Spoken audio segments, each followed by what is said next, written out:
Continuamos con el programa 680 de Susurros en tus oídos, 16 años en el aire de Radio Sónica, el programa más antiguo de la radio y desde hace ya casi 5 años dedicado pura y exclusivamente a promover y fomentar producciones de teatro independiente, que siempre digo defiendo a capa y espada porque sé cuánto cuesta hacerlo.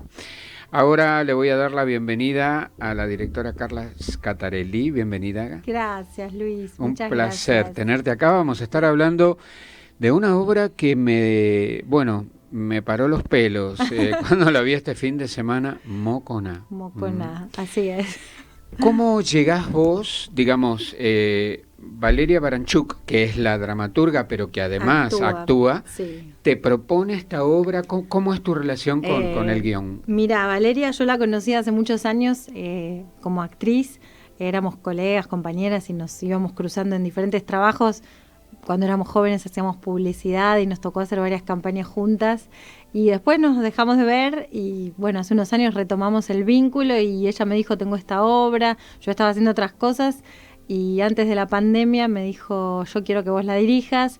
Bueno, después vino lo que todos ya sabemos, que no vamos a profundizar en ese tema tan trillado, pero yo la leí, me encantó, me pareció un desafío enorme porque no es un texto mío y era una mirada muy concreta la que ella tenía sobre este tema. Entonces se la pasé a Javier Dolte, que es mi amigo y mi maestro, y automáticamente yo leí y el personaje de Nicolás me lo imaginé para Agustín, entonces se la pasé a Javier y Javier me dijo, sí, es buenísimo, es para Agustín. Y él me terminó de sugerir el nombre de Carlos Caspar, que yo también lo conocía de algunos trabajos, y se armó esta familia. Uh-huh. Y bueno, empezamos a ensayar con varios problemas de cierres y idas y venidas, y desde el verano pasado le metimos a fondo, digamos. Bueno, y se fue creando este mundo que, como vos decís, es algo que te para los pelos realmente, es perturbador. Traté yo como directora de ponerle humor al texto, con todas las comillas del caso, porque no es algo para reírse, pero tampoco para dramatizar ni para moralizar, que es lo que más me pidió Valeria, como no tenemos que tomar una posición de moralistas, sino de observar y hacernos preguntas de algo que sucede, que no se puede tapar el sol con la mano, que vivimos en un país donde hay mucha pobreza, donde hay situaciones desesperantes que no suceden en Buenos Aires, obviamente. Y estas cosas a mí me interesa como mujer, sobre todo, profundizar, y Valeria también me lo hizo ver eso, que ella quería manifestar eso en el texto. Entonces, como nos conocíamos mucho, empezamos a dialogar sobre cuál era la mirada, ¿no? Sobre este tema que es tan escabroso, que es difícil, que bueno, que vale la pena eso, hacerse preguntas, ¿no? Como que para mí el teatro es para hacerse preguntas, no para dar respuestas ni conclusiones. Para eso hay otras disciplinas, totalmente, ¿no? Totalmente. Y yo creo que hay mucha gente que desconoce este tipo de situaciones. Tal vez porque suceden en lugares, como vos decís, ¿no? Una cosa es Buenos Aires y otra cosa es lo que sucede en el norte o lo que sucede muy al sur, que vivimos en un país tan enorme, y con tanta diversidad, que hay ciertas historias que por ahí uno dice, no, pero esto es más un mito urbano, que otra cosa. Y sin embargo es una terrible realidad, ¿no? Sí, sobre todo, digo, en los lugares obviamente que están más golpeados por la extrema pobreza, como son los Altos del Moconá, que es este lugar en Misiones, y otros tantos, ¿no? Yo tuve la oportunidad de viajar mucho por el país, y tanto en el norte, como vos decís, como en algunos lugares del sur, en las poblaciones muy pequeñas, muy aisladas, y con bajos recursos, pasan estas cosas y muchas más, ¿no? Uh-huh. Tanto con el tema de la venta y el tráfico de personas, como con lo otro que sucede en la obra, que no quiero spoilearlo, pero que es tener a niños que nacen con ciertos defectos, con ciertas dificultades, con un trato de animales, ¿no? Y esto también sucede por desconocimiento, por falta de educación, por falta de recursos, por un combo de cosas que son reales, ¿no? Como así también que estas madres tengan hijos en cantidad cuando no pueden sostener ese hogar, no pueden darles de comer ni siquiera. Entonces, como que la obra abre muchos temas que bueno, que nos llevarían mucho tiempo, porque son capas y capas, ¿no? De hablar de la maternidad no elegida, ¿no? Como de por qué esas madres no tienen las herramientas para decir, no puedo tener 7, 8, 10 hijos, y si los quieren tener realmente o no, o es un devenir de su vida que las atrapa en eso. Entonces, bueno, digo, son muchos temas para abarcar. Nosotros, tanto Valeria cuando la escribió como yo cuando acepté dirigirla, lo que queremos es visibilizar desde el lado del arte, que como te digo, de ninguna manera baja una línea moral, ni critica, ni tampoco festeja, solamente observa y se hace preguntas que para mí vale la pena hacerse, y que la gente se vaya con preguntas, con pensamientos, ¿no? Con reflexiones a mitad de camino, que para eso creo que el arte es el lugar para ahondar en esas cosas.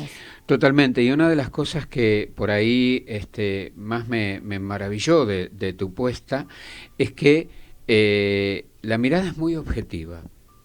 Y entonces no hay una emocionalidad que nos lleve a compadecernos o a pensar en una victimización, o al contrario, hay tal control emocional por parte de los personajes que los estamos viendo casi desnudos en su esencia. Exactamente. Eso es maravilloso. Exactamente. Bueno, qué bueno que se ve.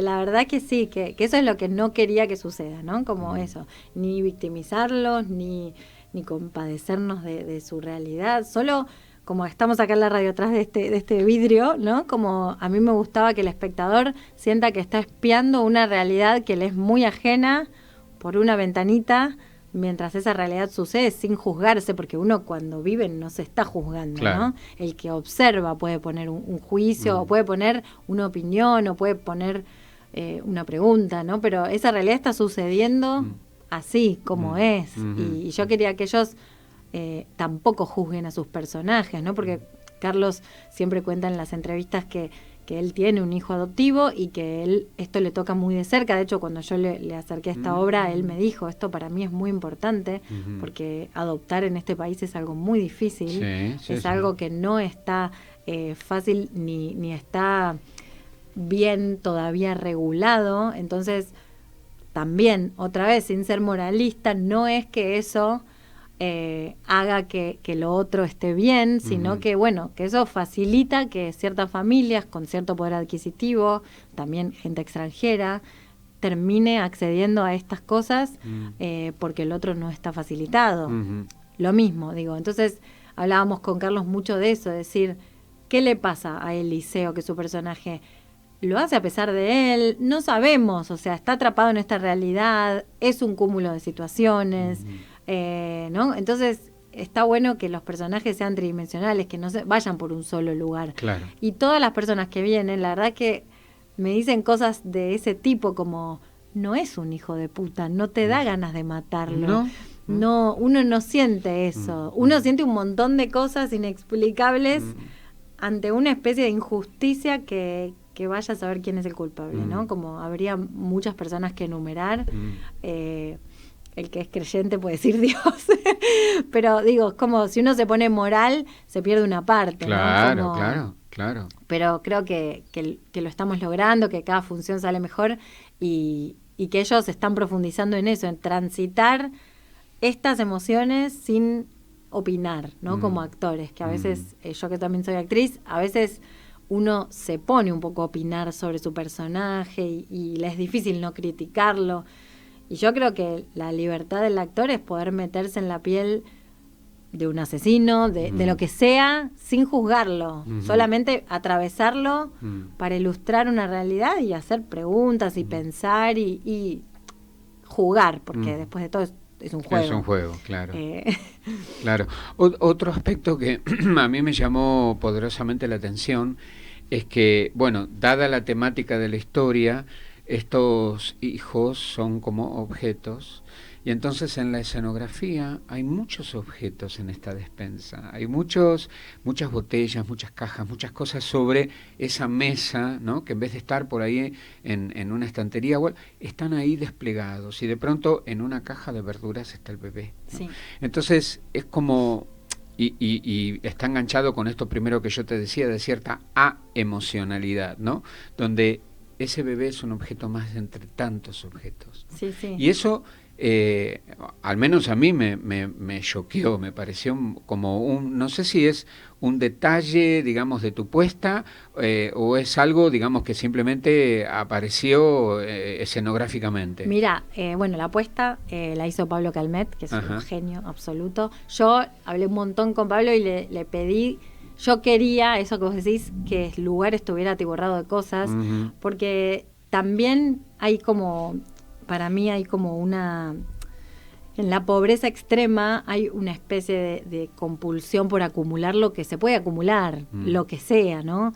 Y esto que decís, lo hablamos con Pablo, es como, estos bebés son como mercancías. De hecho, en un momento llegan las zapatillas y es como, sí, es un intercambio, o sea, quizás no desde un lugar consciente, pero todo está puesto en el mismo lugar, una zapatilla que una criatura. Entonces, a mí me interesaba que la apuesta sea invasiva, que uno entre y ya esté adentro de ese lugar, Claro. que se te viene encima, ¿no? Como eso sí lo pensamos. Después había algo que también me llamó poderosamente la atención y que los actores logran, el matrimonio logra maravillosamente, que es el acento, ¿no? Sí. Hubo un coacheo de ese acento, porque no es fácil de hacer, ¿no? No es fácil. Mirá, un poco y un poco. Carlos lo tenía bastante trabajado él, porque había hecho otros personajes. No quizás este exacto acento, pero tiene como una facilidad muy grande él con los acentos. Valeria lo tuvo que trabajar un poco más. Yo soy coach de acento neutro, además. Me formé en Televisa, viví en México varios años. ¿Estás por dar ahora un seminario? Sí, ahora voy a dar un seminario. Sí, de paso te lo cuento. La verdad es que no me fue difícil llevarlos al acento porque los dos, a su manera distinta y por su recorrido, lo fueron consiguiendo, pero yo, al trabajar tanto el acento neutro, tengo mucha facilidad para llevar a un actor a otro acento, porque lo que trabajamos en el acento neutro, como lo dice la palabra, es la neutralidad de ningún regionalismo. Entonces, si uno parte de esa neutralidad, después para ir a un regionalismo tiene la llave de hacer cualquier acento por encima, ¿no? Como nosotros pensamos que los porteños no tenemos acento y eso es una mentira. Todos tenemos un acento y una melodía. Y el acento que, bueno, lo que trabajamos un poco es la mezcla como del guaraní con el polaco, en parte dicen cosas en polaco, ¿no? Como que no sea tan marcado, que no sea de un lugar particular, sino que sea una mezcla, ¿no? Claro. Y bueno, a cada función sale un poco mejor, ¿no? Como que la base sí está como pactada, pero ellos le van agregando cosas. Bueno, y lo mismo vale para Agustín, porque Agustín de pronto tartamudea mucho. Y hay un momento cuando él se sienta y conversa con ella, que ella lo dice, ¿no? Sí, como sí, que no estás tartamudeando, ¿no? Como que ahí también hay un cambio en él que, bueno, tiene que ver obviamente con cierto elemento que obviamente no voy a adelantar, ¿no? Porque la idea no es develar, tienen que ir a verla la obra porque realmente nos confronta a todos con una realidad que la mayor parte tal vez desconozca, entonces vale la pena. Pero este cambio que él hace, ¿no? Cambio incluso que hace cuando se transforma en esa criatura casi animalesca, ¿no? A mí me puso los pelos de punta como él gritaba, como él, ¿no? Tomaba posesión de ese estado primigenio, casi salvaje, ¿no? Sí. Bueno, la verdad que tengo 3 actores que son un lujo, porque trabajar con actores con tanta disponibilidad, tan predispuestos a eso, a meterse y jugar y experimentar, y para mí es lo que más me gusta de dirigir, es como ver cómo pueden ser cada vez maleables y seguir encontrando cosas. Y mismo acá que estamos charlando, hablar de teatro, investigar el teatro, vivir el teatro, como a nosotros nos apasiona, entonces cada vez buscarle más detalle, ¿no? Más variables. En cuanto a lo que me decís de Agustín del tartamudo, Javier nos ayudó bastante, también vino a ver un par de ensayos al principio.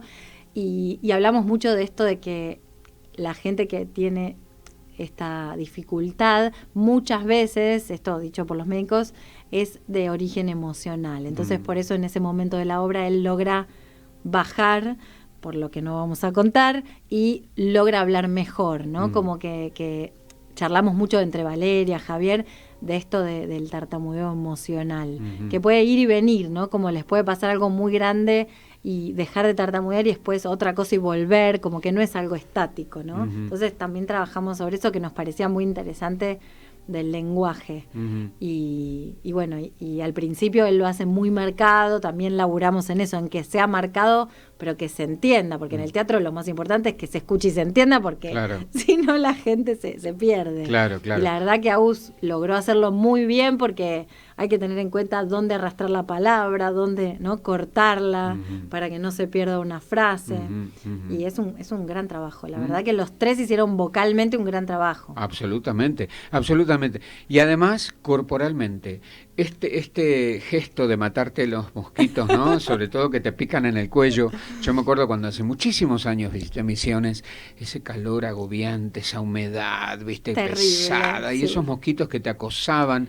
Y entramos cuando empieza la obra y ya nos pones en clima directamente con eso, a través de simplemente matar un mosquito. Matar un mosquito, sí. Eso lo empezamos a meter cada vez más. Estaba un poco en el texto y después lo empezamos a exacerbar, porque realmente marca mucho, ¿no? Ese clima que vos decís, agobiante, y esos enemigos, que también está escrito muy bien por Valeria, en momentos que hace como una analogía entre los mosquitos y ellos mismos, ¿no? Sin saberlo, como no pueden salir a picar, entonces tienen cría, ¿no? Como esa frase inicial de la obra que a mí me encanta, porque creo que metaforiza mucho lo que les pasa a personas, como decía antes, que quizás no tienen información, no tienen los medios, ¿no? Como y tener cría, como dice el personaje de ella, es algo casi animal, ¿no?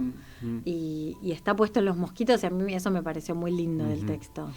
Y también hay un momento, tal vez, yo hablaba de esta falta de emoción que de alguna forma, bueno, tiene que ver con no generar un clima de ay, pobre, o uy, qué terrible, sino esta mirada tan objetiva, ¿no? Sin embargo, el momento en el que Agustín saca el peluche de su mochila y lo pone sobre una de las sillas, ¿no?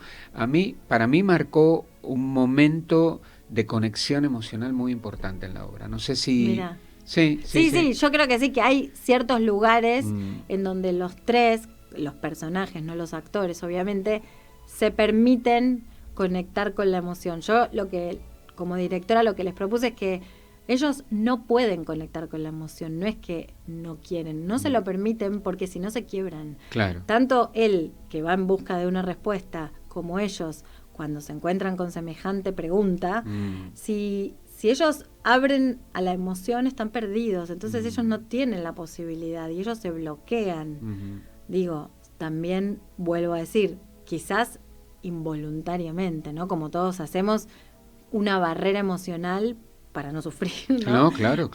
Y cuanto más desconocimiento, creo, tiene un ser humano de las emociones, del alma, más barreras pone, porque tiene que transitar la vida y no se puede dar el lujo de quebrarse, ¿no? De los permisos que tenemos los burgueses de estar una semana deprimidos y en cama. Claro, tirados. Por una pregunta existencial que no tiene respuesta. No pueden. Entonces, cuando él, tampoco puedo hablar tanto de esta parte, pero cuando el personaje de Eliseo se da cuenta de que viene a buscar este chico, se bloquea, no se permite la emoción. Y esa parte es muy difícil, porque uno como actor dice, acá voy a llorar. No, claro. Como esa contradicción, ¿no? Como de mostrar o no mostrar, de que la emoción vaya por otro lugar. Que bueno, que es un gran trabajo que lograron ellos y que yo estoy contentísima. ¿Cuánto tiempo ensayaron? Y te decía, porque fuimos y vinimos, yo creo que 6 meses habremos ensayado con interrupciones, porque hubo interrupciones pandémicas y no pandémicas de agenda y viajes y bueno, y también trabajar con actores tan talentosos y que están trabajando, todos tienen otras cosas, entonces bueno, hay que acomodar mucho, pero creo que en total estuvimos ensayando 6 meses, quisiera creer que sí. Tendría que sacar cálculos, pero sí, son procesos largos porque, como te decía al principio, es un material con muchas capas para mí, con mucha profundidad. Ahora vamos a terminar esta temporada, que nos quedan 5 funciones, y la idea es regresar, obviamente, y el otro día hablábamos de eso, ¿no? De cuánto tiempo uno tiene que hacer una obra para realmente entenderla, comprender el alma de ese material, ¿no? Yo me acuerdo cuando hacíamos con Javier Clarividentes, que le hicimos casi 3 años, bueno, que era una obra complejísima, y cuando pasó 1 año y medio charlando dijimos, creo que ahora la estamos entendiendo recién, ¿no? Como, porque uno como que se avienta un material y lo hace desde la intuición, y después va entendiendo más cosas, ¿no? Como con el correr de las funciones, el director, los autores, los actores, todos, como descubrimos cosas que quizás yo veo todas las funciones porque me gusta seguir descubriendo cosas o mirar diferente y decir, esto podría haber sido de otra manera, lo podría haber cambiado, y eso es lo lindo del teatro, ¿no? Como que está vivo y que siempre sigue mutando y transformándose y no tiene fin, ¿no? Como podríamos seguir haciendo un material durante años, como a veces pasa que una obra regresa después de 10 años y es otra, porque a los actores les pasó la vida por encima, bueno, todo lo que fue cambiando. Así que bueno, yo creo que después de esta temporada vendrá otra y seguiremos profundizando. Sí, lo mismo nos pasa a nosotros como espectadores, ¿no? Porque la vemos en un momento determinado y después, y esto muchas veces me dicen, no, vení, volvé a verla porque Claro, vas a ver que parece otra cosa o vas a notar no sé qué. Yo digo, yo lo que vi a mí me impactó y ya me quedo con eso. En ese momento específico. En ese momento, claro, porque el teatro es un aquí y ahora. Exacto. Y esto que vos decís, obviamente, está vivo.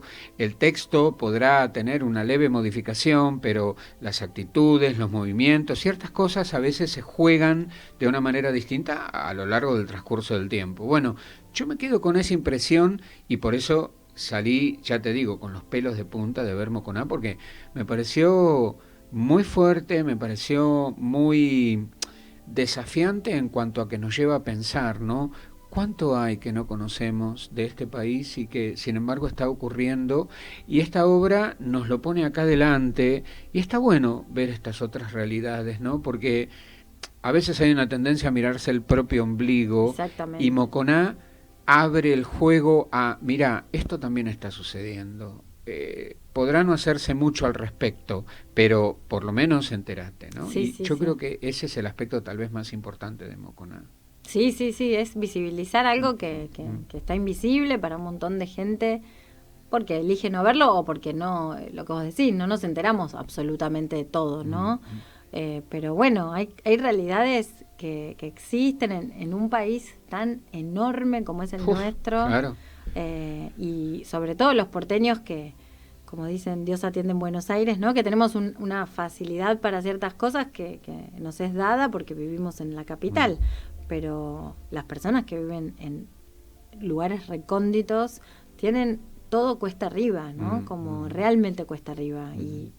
Y por haber nacido acá o haber elegido los que eligieron vivir acá, yo soy porteña y conozco todo el país, creo que solo no conozco Tierra del Fuego. Es lo único que me falta conocer, el glaciar, que no tuve oportunidad.